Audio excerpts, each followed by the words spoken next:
북한이 오늘 다시 탄도미사일 도발을 단행했습니다. 지난 16일 대륙간 탄도미사일 발사에 이어 또다시 탄도미사일을 쏘아 올렸는데요. 한미는 내일 대규모 연합 상륙 훈련, 쌍용 훈련이 진행됩니다. 긴장이 고조되고 있는 한반도 상황, 양옥 아산정책연구원 연구위원과 이야기 나눠보겠습니다. 안녕하십니까? 예, 안녕하십니까? 네, 북한이 또다시 도발을 감행했습니다. 탄도미사일을 쏘아 올렸는데요. 좀 자세히 살펴봐 주시죠. 예, 일단은 이제 북한이 오늘 아침 탄도미사일을 동창리에서 발사했다. 네. 예, 동창리라고 하면 북한이 서해 위성 발사장이라고 부르는 장소고요. 네. 여기에서 보통 우리가 뭐라고 그럴까 인공위성이라고 부르는 것들, 네. 뭐 혹은 우주 로켓 이제 이런 것들을 이제 발사하고 뭐 광명성 시리즈를 여기서 발사한 것으로 이렇게 알려졌었습니다만은. 네. 사실은 그 이외에도 보면 ICBM이라든가 기타 여러 가지 새로운 무기들의 개발을 위해서 엔진 실험을 하는 곳도 이쪽 인근이기도 합니다. 자, 그래서 지금 우리 합참 발표에 의하면은 여기서 미사일 한 발을 발사를 했고 이것이 동해상으로 떨어졌는데 거리로 보아서는 단거리로 보인다. 라고 이제 이렇게 얘기를 했습니다. 네. 얘기를 했습니다만은 사실은 저는 이 부분에 대해서는 조금 더 살펴볼 필요가 있다고 봅니다. 왜냐하면 북한이 통상 단거리 미사일을 발사할 때는요, 단거리 미사일을 발사할 때는 두 발씩 발사를 합니다. 왜냐하면은 최근에 북한이 개발한 미사일 체계들이요, 대부분 단거리 미사일은 두 발 이상, 그러니까 KN-23 두 발 발사할 수 있고요. 네. KN-24도 마찬가지로 2연장 발사로 두 발을 발사할 수 있고 KN-25 우리가 초대구경 방사포라고 부르는 것 이것은 4연장, 5연장, 6연장 굉장히 다양한 시리즈들이 있습니다. 그래서 시험 발사할 때 무조건 거의 두 발씩 발사를 하거든요. 네. 근데 이번에는 한 발만 발사했다라고 하는 점이 좀 단거리가 과연 맞냐라고 하는 부분을 한번 좀 우리가 볼 필요가 있습니다. 네. 또 하나 우리가 좀 지켜봐야 될 것은 뭐냐 하면은요. 여기 바로 이 장소에서 동창리에서 작년 12월 18일에 미사일이 발사가 된 적이 있습니다. 미사일 두 발이 발사가 됐고요. 네. 당시에도 초기에는 단거리 미사일이 아닌가 추정이 됐었습니다만은 실제 발사 결과를 보니까 그 소위 이제 노동 미사일 계열을 가지고 뭔가 우주 발사체처럼 개조해 놓은 좀 독특한 미사일이 발사가 됐습니다. 네. 결국 이것이 두 발이 발사가 됐고 북한은 이것을 어떻게 얘기를 했냐면 인공위성 발사를 위한 중요 실험을 실시했다라고 이렇게 표현을 했었다는 것이죠. 네. 그래서 마찬가지로 이번도 발사 장소가 동창리였다는 점.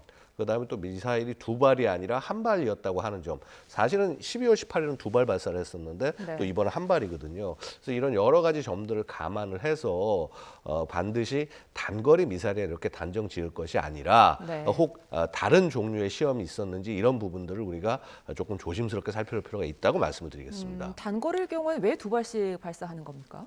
기본적으로 지금 북한은 단거리 미사일들을 굉장히 여러 발 쏠 수 있게 그렇게 준비를 해놓고 있습니다. 아까도 잠깐 설명을 드렸다시피 과거면은 예를 들어서 단거리 미사일, 스커드 미사일 그냥 한 발 쏘는 그런 정도의 수준이었는데요. 네. 자, 이제 기술이 좀 발전하면서 고체 연료로 사용하는 KN-23, 24, 25 시리즈들 사이즈도 상대적으로 작고요. 하지만은 사거리는 충분히 나옵니다. 그리고 발사 차량 하나에 미사일 한 발이 아니라 두 발씩 쓸 수 있게 돼 있습니다. 그리고 또 왜 두 발이냐? 이것도 굉장히 중요한 말씀이신데요. 뭐냐 하면 우리가 이제 이런 미사일들이 이동해서 쏘는 가장 최소 단위를 우리가 포대라고 부릅니다. 포대. 네. 포들이 모여 있는 부대다. 북한은 이제 저런 미사일 화성포 부대라고 부르는데 이 포대 한 개 포대가 보통 미사일 이동식 발사 차량 두 대로 구성이 됩니다. 즉 포대 하나가 딱 이렇게 임무하는 지역으로 배치가 돼서 각각 한 발씩 쏴야 훈련이 되는 거거든요. 그래서 통상 그렇게 두 발씩 쏘는 것이 바로 그러한 의미가 있다. 네. 반면에 중거리 이상의 미사일이 되면은 포대가 사실은 두 대보다는 그러니까 예를 들어서 한 IRBM급 이상이다. 그러면 거의 한 대가 포대 하나의 역할을 하는 것이 아닌가. 특히나 ICBM 같은 경우는 반드시 이제 차량 한 대가 포대 한 개가 되는 것이고요. 그래서 그런 모습들을 우리가 좀 볼 수 있는 것이 아닌가 생각이 됩니다. 그래서 이번에 한 발을 발사했다라고 하는 점, 네. 이 점으로 봤을 때 저는 되려 우리가 통상적으로 여태까지 북한이 발사했다라고 하는 단거리 미사일 이외의 것일 가능성이 있으니까 이후의 모습을 좀 주의 있게 살펴볼 필요가 있다라고 그래서 말씀을 드리는 것입니다. 네.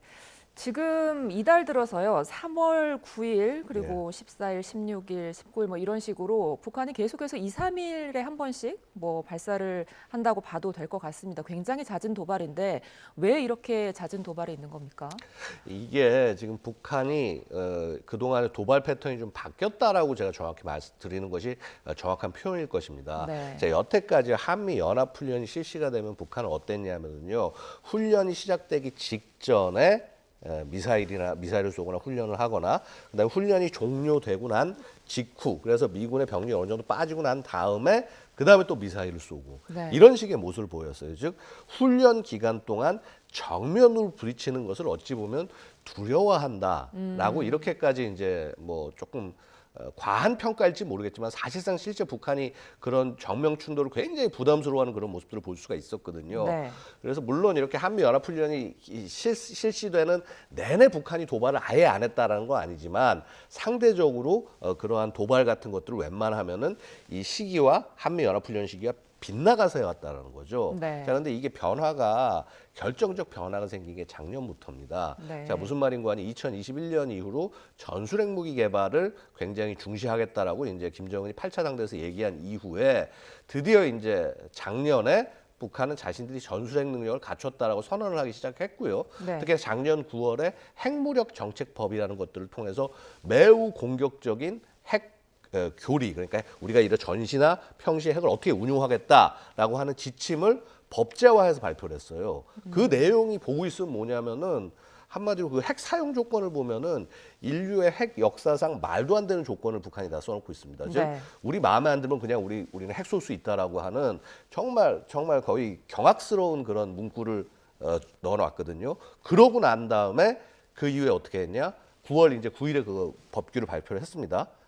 그리고 당장 9월 25일부터 한 15일 정도 동안 소위 전술핵 부대 운영 훈련을 실시를 했어요. 그러면서 자, 이제 우리는 핵 능력을 가졌다. 우리는 핵 보유국이다. 자, 이렇게 굉장히 전 세계에 이렇게 강한 모습을 보여주고 난 다음에 또 어떤 일이 있었냐면 당장 작년 11월 초에 실시됐던 비질런트 스톰이라고 하는 한미 연합 최대의 공군 훈련이 있었습니다. 네. 이 훈련 때 보통 이런 훈련이 생기면 북한 아무 짓도 안 하고 이렇게 가만히 있는데 이때 어떻게 했냐면 똑같이 대응하기 시작을 하는 겁니다. 그러면서 이 그 북한 자신들의 어떤 미사일 발사 행위를 어떻게 표현을 하냐면 대응 군사 작전이다.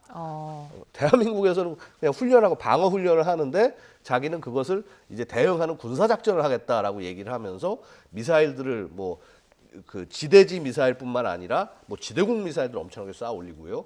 그다음에 북한 주장에 따르면 우리 뭐 전투기를 500대 띄웠다. 뭐 사실 북한의 전투기 합쳐서 500대가 안 되는데, 네. 자 그렇게 굉장히 과장돼서 얘기하면서 자 이제 한미 연합 훈련을 하더라도 우리는 뒤지지 않는다. 우리는 더 이상 숙이지 않는다. 이런 그 기조를 작년부터 보여왔다는 거죠. 네. 결국 이번에는요 사상 최대의 한미 연합 훈련이라고 우리가 표현을 하지 않습니까? 네. 그럼 여기에서 만약에 북한이 자신들이 아무 행동을 하지 않고 대응을 하지 않는다 그러면 그거는 야 이거 또 다시 한번 북한이 주눅이 든 것인가 이렇게 보이고 싶지 않다라는 것이죠. 결국은 자 거의 한미와 거의 똑같이 한미 훈련을 하듯이 지금 이렇게 북한이 훈련을 할 수 있는 상황도 처지도 아닙니다. 네. 그렇다고 한다면 북한이 할 수 있는 것은 미사일 발사 이것을 뭐 이틀, 3일, 3일, 뭐 혹은 4일 이런 간격으로 계속 발사를 하면서 우리는 너희들의 그러한 태세의 핵과 이런 것으로 경멸시킬 수 있다라고 하는 메시지를 꾸준하게 보내려고 하는 것이 지금 북한의 노림수가 아니겠냐 이렇게 말씀을 드릴 수 있겠습니다. 말씀해주신 그런 뭐 메시지 선전 외에도 북한의 내부 결속을 강화시키려는 그런 목적도 있다고 하더라고요. 예, 맞습니다. 바로 그 화자가 누구냐, 이 훈련이나 그 미사일 발사를 통해서 이 누구에게 얘기를 전하고 있느냐가 굉장히 중요한데 네. 사실은 미사일의 사거리만 가지고도 자 그런 대상이 정해지는 겁니다. 예를 들어서 기본적으로 단거리 미사일 발사하면 전반적으로 대한민국에 대한 그 어떤 그 전달이라고 볼 수 있고요. 의사 전달이라고 볼 수 있고 그다음에 ICBM 발사는 미국에 대한 의사 전달. 그다음에 뭐 IRBM이나 MRBM 자 중거리, 준중거리 이 경우에는 뭐 일본이나 이 주변국을 포함한 이런 의사 전달 이렇게 볼 수가 있는데 네. 미사일은 그런데요. 결국 보도를 어떻게 하냐가 더 중요합니다. 그러니까 이 미사일 발사한 내용을 네. 북한이 공식 매체에서 어떻게 포장하고 어떻게 전달하냐가 굉장히 중요한데 네. 결국은 계속 이러한 미사일 발사들이 그냥 발사에서만 그친다고 한다면 그 해외를 향한 메시지에서 그친다고 말씀드릴 수 있겠습니다만은 그것이 아니라 그 내부의 어떤 성과로 대대적으로 포장을 하고 있다. 그다음에 사실은 되게 어찌 보면 작은 건데 네. 이 작은 위협을 굉장히 크게 내부적으로 포장하고 있다는 거는 결국 그 화자는 한국이나 미국이 될 수도 있겠지만은 상당 부분 자신들의 그 내부 그러니까 주민들을 향한 그런 메시지가 아닌가 이렇게 볼 수 있다는 것이죠. 네. 그런가 하면 지금 최근 북한이 하루 만에 예. 80만 명의 청년들이 군 입대 그리고 재입대를 결의했다 이렇게 주장하고 있거든요. 이 예. 부분은 어떻게 봐야 될까요? 사실은 이제 얼마 전에도 우리가 보도가 뭐 작년 정도인가 이제 재작년인가 이제 한번 얘기가 나왔습니다만 뭐 북한이 복무기간을 뭐 10년에서 다시 뭐 7년으로 줄였다. 네. 뭐 이제 이런 식의 얘기들이 나왔습니다만은요. 결국은 북한도 이런 그 사회적 그 분위기 그러니까 전반적으로 자신들이 이 재래적 군사 능력에서 부족하다는 건 북한 스스로도 잘 알고 있다는 것이죠. 결국 이런 부분들을 다 잡고 그다음에 사회적으로 안정이랄까 어떤 메시지를 보내기 위해서도 자 이렇게 뭐 재입대 결의라든가 이런 것들을 통해서 자, 체제는 굳건하고 절대 흔들리지 않는다라고 하는 부분들을 외부뿐만 아니라 내부에 보여줄 그럴 필요성에 의해서 이런 행동을 하는 것이 아닌가 추정할 수 있겠습니다. 네. 사흘 전이죠. 한일 회담 당시에 북한이 또 ICBM을 쏘아 올렸는데요. 화성 17형. 괴물 ICBM이라고도 불리잖아요. 어느 정도 위력이라고 봐야 될까요? 일단 화성 17형은요 여태까지 북한이 개발했던 ICBM 중에 가장 사이즈가 큽니다. 그리고 전 세계적으로도요 이동식 ICBM 그러니까 차량 위에 트럭 위에 싣고 가서 원하는 지점에서 간이 발사대를 세우고 발사하는 이러한 ICBM 중에서 전 세계에서 제일 큰 ICBM입니다. 네. 그렇다면은 뭐 위력도 상당할 거라고 추정할 수 있겠습니다만은 뭐 실제 정확한 어떤 재원들을 알기는 상당히 좀 어렵습니다만은 그 대략 한 추진력은 저희가 얼추 보기는 한 140에서 160 킬로톤 정도의 그런 그러니까 이 뭐라고 그럴까 이 발사할 때 그 능력 자신의 몸을 띄울 때 능력 이런 능력들을 갖고 있다고 볼 수가 있고요. 중요한 것은요. 저기에 어떠한 탄두에 어떠한 핵 탄두를 집어넣을 수 있냐가 굉장히 중요한데 지금 통상 북한이 갖고 있는 미사일 ICBM들의 핵 탄두를 하나 혹은 디코이까지 그러니까 디코이라고 해서 이제 기만체까지 하나 포함해서 쏠 수 있는 정도가 아닌가라고 추정을 했습니다만은 한 화성 17 정도가 되면은 최소한 3개 이상 뭐 혹은 기술에 따라서는 북한이 충분한 기술을 갖춘다라고 한다면 그 뭐 한 거의 뭐 10개까지의 네. 다탄두를 장착한 그런 ICBM으로 운영할 수 있지 않을까.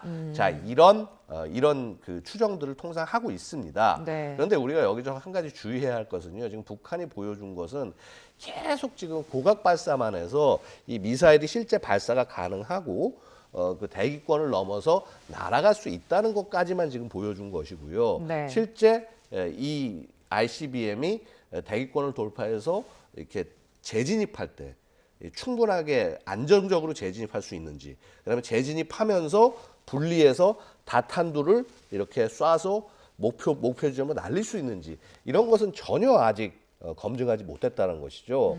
그래서 사실은 북한이 지금 ICBM을 어떤 개발을 완료했다라고 주장을 하지만 사실은 이 ICBM의 대상은 미국 아니겠습니까? 네. 미국 입장에서는 별로 이런 북한의 ICBM에 대해서 주의는 하되 당장 현존하는 위협이라고는 아직은 판단하고 있지 않다라는 것이죠. 네, 다탄두 기술이 아직 확보되지 않은 거라고 보시는 거죠? 예, 뭐 다탄두 기술 자체가 이제 굉장히 여러 가지 요소들을 포함을 하고 있습니다. 네. 즉 뭐냐면 소위 우리가 재진입체, 다탄두가 결국은 이제 재진입체인데요. 네. 이 재진입체에다가 핵탄두를 집어 넣어야 되고요. 네. 그다음에 이 재진입체가 이렇게 뚫고 들어와서 굉장히 안정적으로 원하는 목표를 찾아 날아가야 됩니다. 이 재진입체가 날아가는 속도가요, 뭐 최대 마하 20 이상이 넘기 때문에 네. 20이 넘는 것에 대해서 자기가 원하는 목표로 갈 수 있게 또 조작할 수 있는 그런 기술까지 필요하거든요. 네. 지금 북한이 지금 제가 말씀드렸던 이 기술 세 가지 중에 어느 한 가지도 아직은 도달했다라고 보기가 어렵습니다. 네. 특히나 이런 이 소위 굉장히 작아지는 재진입체, 이 다탄두 중에 하나에 그 안에 핵탄두, 그것도 전략 핵탄두를 장착할 수 있어야 되는데 네. 그렇게 소형화된 전략 핵탄두는 북한이 아직까지 개발하지 못했다라고 보는 것이 지금 전문가들 대부분의 의견입니다. 네, 군에서 이번 ICBM이 그 신형 연료죠. 그 고체 연료 엔진을 사용하는 신형일 가능성은 낮다 이렇게 말했는데 어떻게 보십니까? 그거는 대부분 그 전문가들도 동의하는 바입니다. 왜냐하면 이제 보시면은요, 지금 북한이 계속 지금 쓰고 있는 이 추진체가 백두산 혁명 엔진이라는 걸 쓰고 있어요. 근데 이 엔진이 등장한 것이요, 2016년 말에 등장을 했고, 그다음에 2017년 그 화성 12와 14에 적용이 됐는데 사실 성능이 충분히 나오지 않았어요. 네. 그래서 이제 화성 15에 이 엔진을 개량한 거를 새로 달았는데 뭐 그것도 뭐 굳이 이게 성능이 잘 나왔나 안 나와도 되게 헷갈렸습니다. 근데 결국 이렇게 새롭게 엔진을 개발하고 난 다음에 화성 15까지 가기 위해서 무려 10여 차례 넘는 발사가 있었어요. 그 발사는 뭐 전체 고도까지 다 올라가는 것도 있지만 일부 조그만 고도까지, 예를 들어서 얘가 1단 추진체가 한 1000km까지 추진해 줘야 된다 그러면은 뭐 처음에는 100km, 200km 이런 식으로 차분차분 실험을 해 나가는 과정이 필요합니다. 그다음에 이번에 화성 17도요. 작년 이제 2월부터 발사를 했는데 그때 보면은 차분차분 발사를 해서 한 대여섯 차례 발사가 있고 난 다음에 전체 레인지를 쏘는 본 발사가 있었어요. 네. 자, 근데 고체 연료라고 하는 것은요. 북한이 작년 12월 초에 그냥 발표했어요. 우리가 개발하고 있다고. 그러고 난 다음에 그 사이에 그럼 그 고체 연료 그 분사기를 갖고 집어넣어서 1단에 채워서 시험 발사를 했냐? 그 사이에 없었거든요. 네. 그 시험 발사도 없는, 일단 추진체에 시험 발사도 없는 상태에서 곧바로 적용해서 쏜다? 불가능한 얘기입니다. 그래서 결국은 북한이 고체 연료 ICBM 개발을 못한다, 그런 뜻은 절대 아닙니다. 지금 네. 그 방향 향해서 나가고 있고요. 근데 그러기 위해서는 방금 제가 말씀드렸다시피 일단 지상에서 완전히 분출 실험하면서 얘 능력을 확실히 검증하고 난 다음에 그 다음에 1단 추진체를 만들어서 차분차분 고도를 높여 나가면서 성능을 확인한 다음에 그 다음에 결합을 할 것이다. 그래서 뭐 작년 12월에 나왔는데 올해 당장 쏜다. 그다음에 그 중간에 시험 발사가 하나도 없었다. 그거는 거의 불가능한 얘기라고 말씀드릴 수 있습니다. 네, 이런 가운데 내일부터죠. 연합 상륙 훈련 쌍용 연습이 시작이 됩니다. 5년 만에 부활하는 훈련인데요. 어떤 내용 담고 있습니까? 예, 뭐 쌍용 연습은 아시다시피 한미 해병대의 연합 상륙 훈련입니다. 과거에 보고 있으면 한미뿐만 아니라 호주와 같은 그런 데서도 이제 참여를 했었는데요. 네. 올해는 굉장히 독특하게도 미 해병대의 코만도라고 하는 게 사실 미 해병대 부대이기도 하고, 뭐 2차 세계대전 시기에 이제 창설이 되면서 현대적 특수부대의 원조다 이렇게 표현되기도 했습니다만은, 네. 자, 바로 이 코만도까지 같이 참여하는 굉장히 큰 훈련이 됐습니다. 참여하는 부대들도 거의 사단급이고요. 자, 그리고 그것뿐만 아니라 뭐 함정 30여 척에다 항공기 70여 대, 대대적인 초수평선 입체 훈련을 실시한다. 네. 이렇게 말씀을 드릴 수가 있겠습니다. 그래서 사실은요, 이런 정도의 해병 상륙 전력을 동원할 수 있는 국가는 미국과 대한민국 정도가 아닌가 이렇게 말씀을 드릴 수 있겠습니다. 네. 사실 영국의 코만도도 우리만큼 이렇게 숫자가 많지는 않습니다. 그렇다면 이 정도로 대규모로 훈련이 강행이 된다면 북한의 어떤 강력한 메시지로 작용이 될까요? 당연히 북한은 계속적으로 우리 쌍용 훈련을 두고 이제 북한을 향한 침략 훈련이다 이렇게 이제 규정을 하면서 네. 연일 비난을 하고 있습니다. 아마도 뭐 쌍용 훈련의 비슷한 시기 혹은 쌍용 훈련이 지나고 난 다음에 상륙 저지 훈련이라고 해서 굉장히 여러 가지 활약, 자신들도 이걸 막을 수 있다라고 하는 활약 훈련을 보여줄 가능성이 상당히 높다라고 보여지고요. 자, 그럼에도 불구하고 사실은 뭐 이 상륙이라는 것 자체가 뭐 기억하시겠지만 우리 6.25 때 인천 상륙 작전처럼 네. 뭐 적진을 향해서 이루어지는 것이 아니라 적이 침공에 들어왔을 때 우리 영토를 다시 탈환하기 위해서 이루어지는 이런 성격이 기본적으로 강하다. 그리고 적이 침략을 한 이후에 어떤 모든 행위는 결국은 반격이 공격 성격을 띄울 수밖에 없다. 이런 부분을 말씀드리고 싶습니다. 네, 그 북한뿐만이 아니라 근데 중국도 이번 훈련에 대해서 우려를 표했더라고요. 뭐 사실 중국이 드러나는 것은 굉장히 좀 뜬금없는 얘기일 수 있습니다만은 네. 왜냐하면 한미 연합훈련 우리가 하루 이틀 해온 것도 아니고 특히나 북한의 이런 행동을 알고 있는 중국이 저렇게 얘기하는 것은요 기본적으로는 중국이 지금 미국과 미중 패권 경쟁 중에 있는 상황이고 바로 그런 상황에서 미군의 병력이 대대적인 상륙 훈련을 한다. 이거는 중국 입장에서는 어떤 것이 떠오를 것이냐면은요. 자신들이 대만을 침공을 했을 때 미국이 혹시라도 저런 훈련이나 이런 것들을 통해서 들어올 수 있지 않겠냐. 네. 그리고 혹 대만 사태가 났을 때 대한민국의 어떤 그 해병 전력이나 이런 것들이 만약에 참여했을 경우 중국은 매우 곤란할 수밖에 없거든요. 결국 이것은요. 중국이 지금 한미의 상륙 전력을 두려워하고 있다라고 하는 그런 방증이라고 말씀드릴 수 있겠습니다. 네. 그 이번 훈련 이후에 북한의 도발 수위가 좀 더 올라가야 된다고 봐야 될까요? 글쎄요, 뭐 사실은 제가 함부로 말씀드리긴 좀 조심스럽습니다만은 원래 올해 일정이요. 네. 북한의 일정 자체가 도발을 올리면 올리는 일정이지 낮추는 일정이 될 수가 없습니다. 아시다시피 우리는 정전 70주년, 네. 그다음에 소위 이제 한미 동맹이 체결된 70주년이 돼서 이를 기념하는 해이기도 하고요. 네. 사실 이 정전이 됐다는 것, 북한의 이 정전을 마치 자신의 승리로 포장하고 있기 때문에 네. 결국은 이 승전을 자신들이 강조해야 되는 그런 해가 되고 있고 네. 특히나 한미의 어떤 이런 강력한 모습이 표출되는 상황 하에서라면 더더군다나 자신들이 뒤지고 있지 않다라고 하는 것을 네. 이 주변국의 세계에 네. 그리고 자국 주민들에게 알려야 되는 그런 상황일 수밖에 없다라고 말씀드릴 수 있겠습니다. 네, 여기까지 한반도 상황 짚어봤습니다. 양옥 아산정책연구원 연구위원과 함께했습니다. 오늘 말씀 고맙습니다. 예, 감사합니다.